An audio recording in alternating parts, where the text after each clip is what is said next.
8th grade, this is 8.2 video on solving systems of equations by using substitution.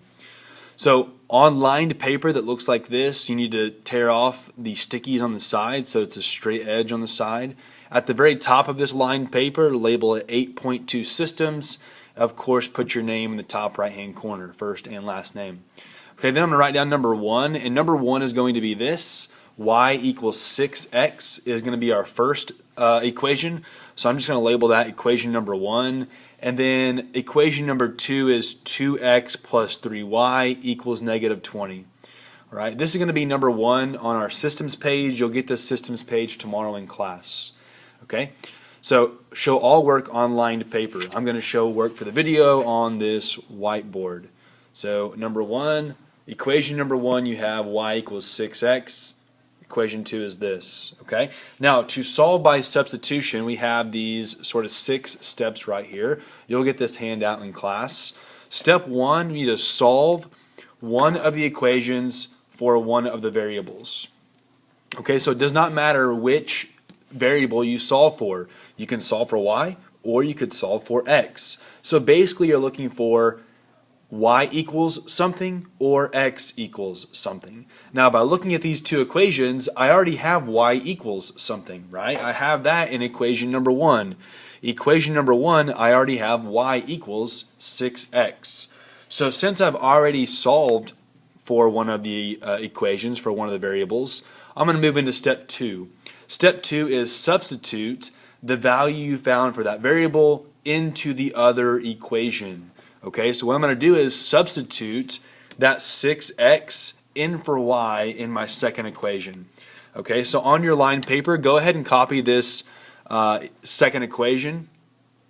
2x plus 3y equals negative 20.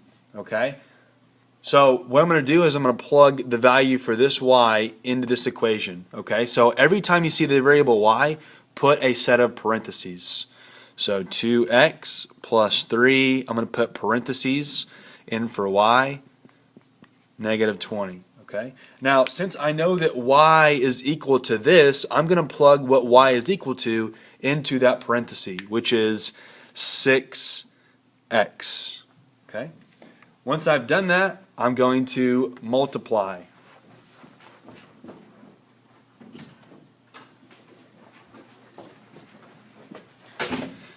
2x plus 3 times 6x is 18x equal to negative 20.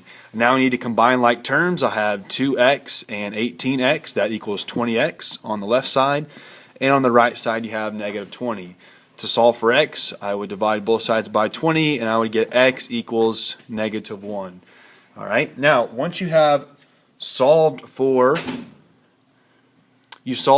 one of the variables, we solved for what x is. Now I'm going to plug that into the equation, one of these equations. Alright, so if x equals this, I can plug this in either to this equation or this equation to find my y value. So I'm going to go ahead and plug it into this equation because that one looks sort of easier to plug into. So I'm going to rewrite that first equation. My first equation was y equals 6x. Okay. I'm going to plug this value for x into this equation to get my y value. So again, I'm going to rewrite the equation, but every time I see an x, I'm going to put parentheses since that's what I'm substituting in for. X is equal to negative 1. So wherever there was an x, put negative 1, which is right here. Okay. So y is equal to 6 times negative 1, which is negative 6. Okay. So here I have an xy value. X is negative 1, y is negative 6. I need to write this as an xy coordinate pair. X is negative 1, y is negative 6, so that is my solution.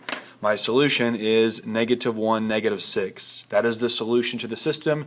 That is where these lines, if they were graphed, that is where they would cross. That is where they would intersect. Now I could check my answer. To be sure that I am correct, I can plug this xy value into both equations. So let's try it in the first equation, y equals 6x. I'm going to plug my y value in, which is negative 6, and I have 6 times my x value, which is negative 1. So I have negative 6 equals negative 6. Yep, that satisfies that equation. What about equation 2? 2x plus 3y equals negative 20. Let's plug my x and y value in. 2 times my x value, which is negative 1, plus 3 times my y value, which is negative 6. Multiply, 2 times negative 1 is negative 2. 3 times negative 6 is negative 18. If I add the left, negative 20 plus negative 18, that's negative 20, equal to negative 20. Yep, that's good. So this is indeed the solution to the system.